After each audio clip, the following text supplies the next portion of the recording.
Diawali barisan drum band FKPPI, barisan pengibar bendera, dilanjutkan barisan sekretariat daerah, sekretariat DPRD, Dharma Wanita, dan barisan peserta lainnya. Ada ratusan peserta yang ikut karnaval kemerdekaan 71 tahun ini.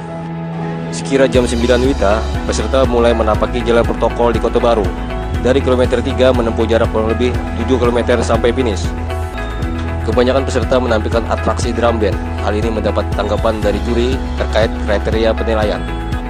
Ada penilaiannya itu ada 3 kriteria. Satu temanya, dua kreativitasnya, tiga penampilannya. Begini, ada yang perlu kami sampaikan supaya tidak salah tafsir di antara peserta. Karena kadang mereka merasa bahwa apa yang ditampilkan, defilenya itu sudah cukup bagus, sudah cukup rapi kan. Namun relevansinya dengan tema itu tidak mengena. Ya, temanya sekarang ini adalah Indonesia Kerja Nyata. Jadi bagaimana sih setiap yang tampil, yang mewakili dari sekolah maupun dari instansi itu menggambarkan kerjanya. Contohnya gimana Pak? Contohnya Pak? Contoh, misalnya sekolah bisa menampilkan tentang keberaneka-ragaman budaya. Nah, dengan keberaneka-ragaman budaya diharapkan kita tuh bersatu.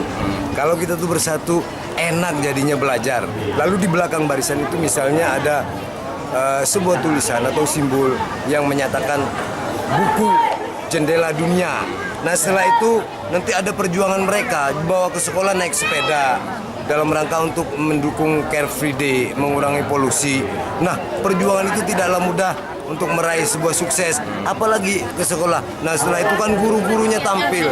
Bagaimana sih menjadi guru yang memang menjadi seorang pendidik. Nah, di situ ditampilkan lewat anak-anak tadi itu, lewat gerakan biasa, bisa teatrikal, bisa dengan bahasa verbal lainnya.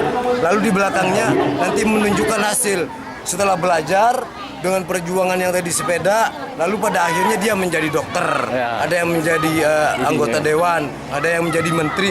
Nah, mereka tampil seperti itu. Dan sebelum jadi itu mereka diwisuda gitu kan. Jadi mereka ada memakai toga. Nah, sekarang kan tidak. Yang muncul adalah menonjolkan soal drum band dan atraksi-atraksinya. Dari awal sampai yang sekarang ini, peserta yang ke-57, mereka menampilkan itu. Ini bukan ajang festival drum band, kerja nyata. Kalau instansi nanti harus ada kaitannya dengan umpamanya pertanian. Kalau pertanian menampilkan ikan, itu tidak sesuai dengan tupoksi, relevansinya tidak kena. Jadi pesan moral yang disampaikan jelas luput. Dari kriteria maka temanya jelas akan berkurang, sehingga kreativitasnya dan kriteria yang lain akan berubah. Hanya instansi, sementara perusahaan-perusahaan yang bertebaran ada beberapa ratus di sini, mana? Iwan Hardi, Sentra 14 melaporkan.